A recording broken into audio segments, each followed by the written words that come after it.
बस्ती में एक लड़का पकड़ा गया है जिसके मोबाइल में 300 लड़कियों की फ़ोटो मिली है। शायद आप लोगों ने सोशल मीडिया पर देखा होगा। एक लड़के ने 300 लड़कियों को लव जिहाद में ट्रैप किया। इसके पहले मथुरा में एक ऑटो चालक को 23 लड़कियों की फ़ोटो मिली थी। क्योंकि लव जिहाद अपने आप में एक अच्छा खासा प्रोफेशन हो चुका है, अलग अलग हिसाब से उनको पैसे मिल रहे हैं। तो लव जिहाद का जो एपी सेंटर है वो क्या है? मदरसा।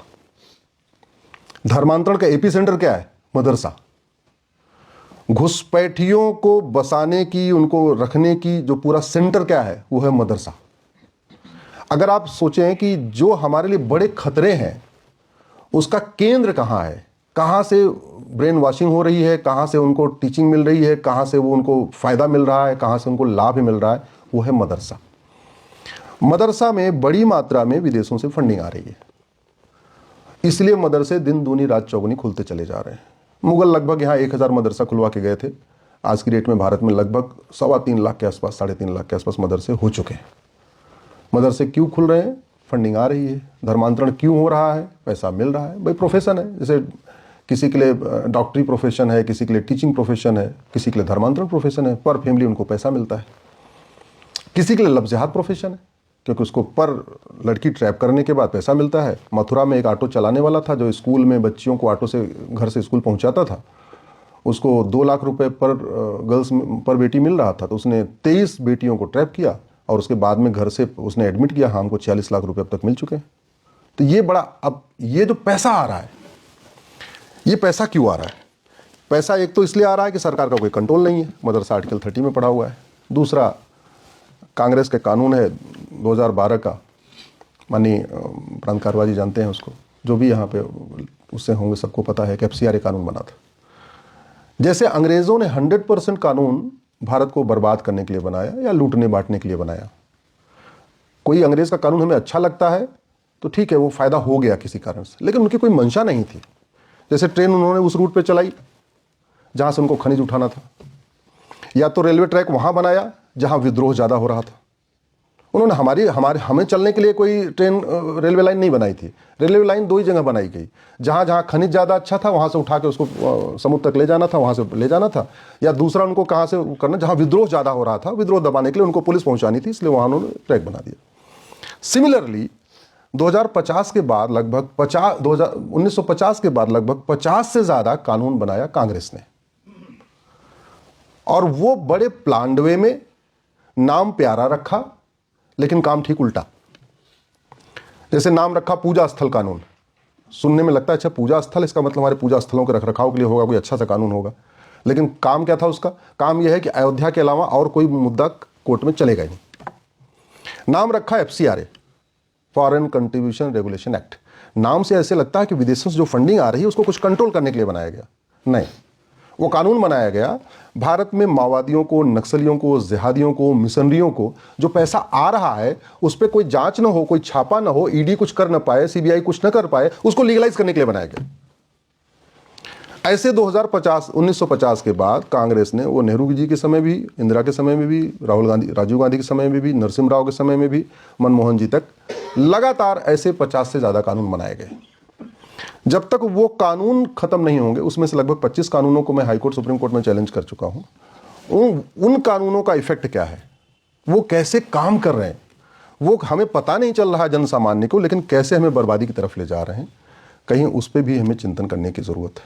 2 विषय, संविधान की ठीक से व्याख्या हो जाए, दूसरा विषय अंग्रेजी कानूनों के साथ साथ कांग्रेसी कानून इस देश से हटें, उनका इफेक्ट क्या है ये हमें चिंतन कर लें।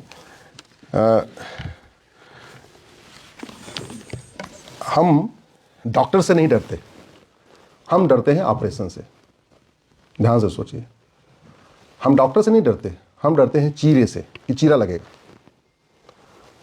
और दूसरा, इसका दूसरा पहलू यह है कि डॉक्टर बीमारी ठीक नहीं करता, बीमारी ठीक करती है दवाई, बीमारी ठीक करता है इंजेक्शन, बीमारी ठीक होती है सिरप से, बीमारी ठीक होती है वैक्सीन से। तो जब तक कांग्रेसी दवाई चल रही है हमें इसका साइड इफेक्ट झेलना पड़ेगा, हमें इसके दुष्परिणाम दिखते रहेंगे। डॉक्टर हमारे हैं लेकिन दवाई कौन सी है? कांग्रेसी। तो वो कांग्रेसी दवाई बड़े प्लान में बनाई गई है, हमें बर्बाद करने के लिए, हमें डिवाइड करने के लिए, हमें लूटने के लिए, हमें बांटने के लिए।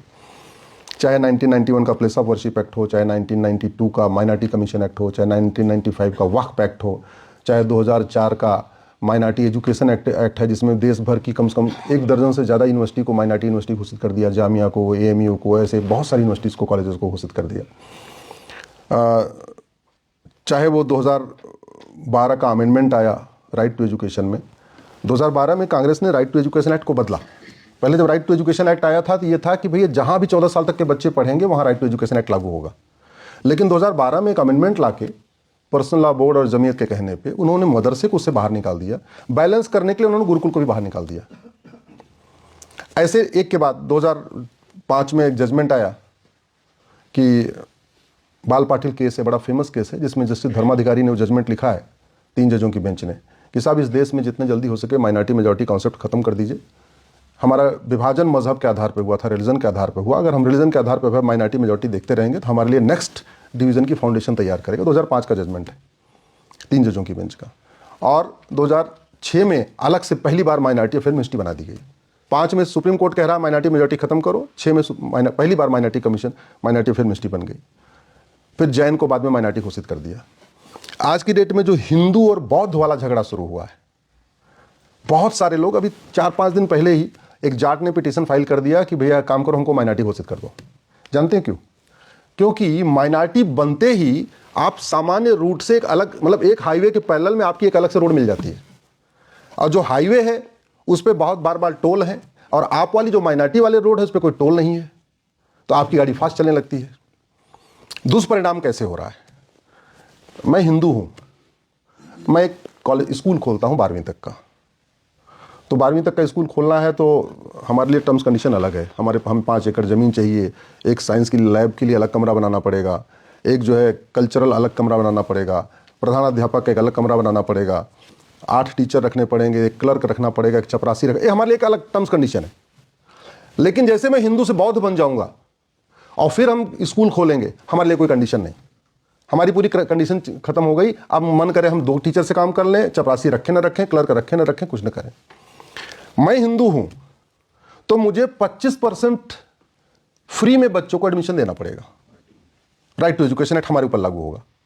अब 25% फ्री में, एक तो पहली बात तो हमने कॉलेज बनाया 50 करोड़, या स्कूल बनाया 25 करोड़ रुपए खर्च करके, सारी कंडीशन हमारे लिए दुनिया भर की है।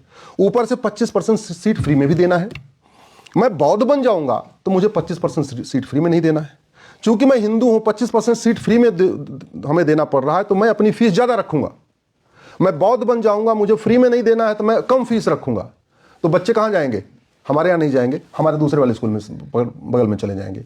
ये जो जितने मिशनरी के स्कूल जो चलते हैं जहाँ फीस कम होती है, उस फीस कम होने का सबसे बड़ा कारण ये है वो राइट टू एजुकेशन, वो जो माइनॉरिटी में चल रहे हैं वो राइट टू एजुकेशन दायरे से बाहर चल रहे हैं, इसलिए वो कम फीस में भी सर्वाइव कर लेते हैं। हम ज़्यादा फीस में भी सर्वाइव नहीं कर पाते, हमारे स्कूल बंद होने के कगार पर हो जाते हैं। एक तो उनका सेल्फ सस्टेन मॉडल है। सेल्फ सस्टेन मॉडल कैसे? 1894 में अंग्रेजों ने कानून बनाया था, लैंड एक्विजिशन एक्ट, और लैंड एक्विजिशन एक्ट करके उन्होंने देश भर में लगभग 40 लाख एकड़ जमीन बांट दिया था चर्चेज मिशनरीज को। चाहे आप दिल्ली की सिविल लाइन, पूरे देश भर में जो सिविल लाइन बनी है वो 1894 वाले कानून से बनी है। तो फ्री में उन्होंने जमीन बांट दिया, उनके पास जमीनें पर्याप्त हैं। 99 साल की लीज पूरी हो चुकी है। अब वो क्या कर रहे हैं? उनको लगता है कल को यार कोई सरकार आए हमारी जमीन वापस न ले, क्योंकि लीज तो पूरी हो गई है। तो वो सारी सिविल लाइन में जमीनों की प्लॉटिंग कर रहे हैं, पावर ऑफ अटॉर्नी पे बेच रहे हैं। सिविल लाइन की अगर 5 बिस्वा जमीन बेच दिया तो कम से कम 10 करोड़ की बिक जाती है। 10 करोड़ सिविल लाइन की जमीन से उठाया और 20 किलोमीटर दूर जाके 10 एकड़ जमीन खरीद लिया उसी सिविल लाइन वाले पैसे से। और जब वो जमीन वहां उनकी हो गई सिविल लाइन के पैसे से, फिर 5 बिस्वा बेचा और जाके फिर वहां बढ़िया स्कूल बना दिया, कॉलेज बना दिया। माइनॉरिटी के अंतर्गत उनको कंडीशन उनके पास कोई है नहीं कि भैया तुम्हें ये फॉलो करना है। क्राइटेरिया उनके पास कोई उनके ऊपर लागू नहीं हो रहा है। 25% रिजर्वेशन उनके ऊपर लागू नहीं हो रहा है। बना बनाया स्कूल सिविल लाइन की जमीन की प्लॉटिंग बेच बेच के बन रहा है। तो हम उनके साथ सरवाइव नहीं कर पा रहे हैं, हम उनके साथ कंपीट नहीं कर पा रहे हैं, क्योंकि एक तो उनका सेल्फ फाइनेंस्ड मॉडल है, पैसा उनके पास सिविल लाइन की जमीन का है, दूसरा उनके लिए कोई कंडीशन नहीं है। तो समाधान इसका यही है, या तो माइनॉरिटी मेजॉरिटी खत्म हो जाए पूरी तरीके से, और या माइनॉरिटी को डिफाइन कर दिया जाए। माइनॉरिटी यूएन की एक डेफिनेशन है, एनी ग्रुप और community which is socially, economically, politically non dominant and inferior in population less than 1%। ऐसा समूह जिसका सामाजिक रूप से कोई वजूद न हो, आर्थिक रूप से कोई वजूद न हो, और संख्या में नगण्य हो उसको कहते हैं माइनॉरिटी। यूएन की यही परिभाषा उठा के एक मिस्टर बाल पाटिल थे, नाम तो उनका पाटिल है, एक्चुअली वो जैन थे, वो चले गए महाराष्ट्र मुंबई हाईकोर्ट। मुंबई हाईकोर्ट बोले साहब देखो मैं तो जैन हूँ, और यूएन की डेफिनेशन कह रही एनी ग्रुप और community which is socially economically politically non dominant and inferior population. तो हम तो साहब संख्या में बहुत नगण्य हैं, हमारे सांसद विधायक भी बहुत कम हैं, तो हमको आप जैन हैं हमको माइनॉरिटी घोषित कर दो। मुंबई हाईकोर्ट ने 1999 में उनकी पिटीशन को रिजेक्ट कर दिया कि साहब देखो आप संख्या में भले नगण्य हो, लेकिन आपका एक सामाजिक वजूद है, आपका एक आर्थिक वजूद है, आपका राजनीतिक वजूद हम चल तो मानते हैं कि आप सांसद विधायक नहीं जिता सकते अपने दम पे, लेकिन आपका आर्थिक वजूद भी है, इसलिए आपको अल्पसंख्यक घोषित नहीं करेंगे। और वही फिर 1999 में सुप्रीम कोर्ट में आए, जब 2005 में उसका जजमेंट आया, जिसमें बाल पाटिल केस में सुप्रीम कोर्ट ने कहा ये अल्पसंख्यक बहुसंख्यक कॉन्सेप्ट खत्म होना चाहिए। तो पहला ये, या तो ये खत्म हो जाए, दूसरा या तो ये मरा हुआ सांप हो जाए। मरा हुआ सांप करने का एक ही तरीका है, मदरसा आर्टिकल 30 से आर्टिकल 26 में चला है, जिससे इनकी फंडिंग भी चेक हो, इनका वो भी हो। और तीसरा माइनॉरिटी को डिफाइन कर दिया जाए, माइनॉरिटी को आइडेंटिफाई करने के लिए गाइडलाइन बन जाए। इतना काम हो जाए, शायद एक हमारे लिए एक बड़ा लैंडमार्क हमारे लिए अचीवमेंट हो जाएगा।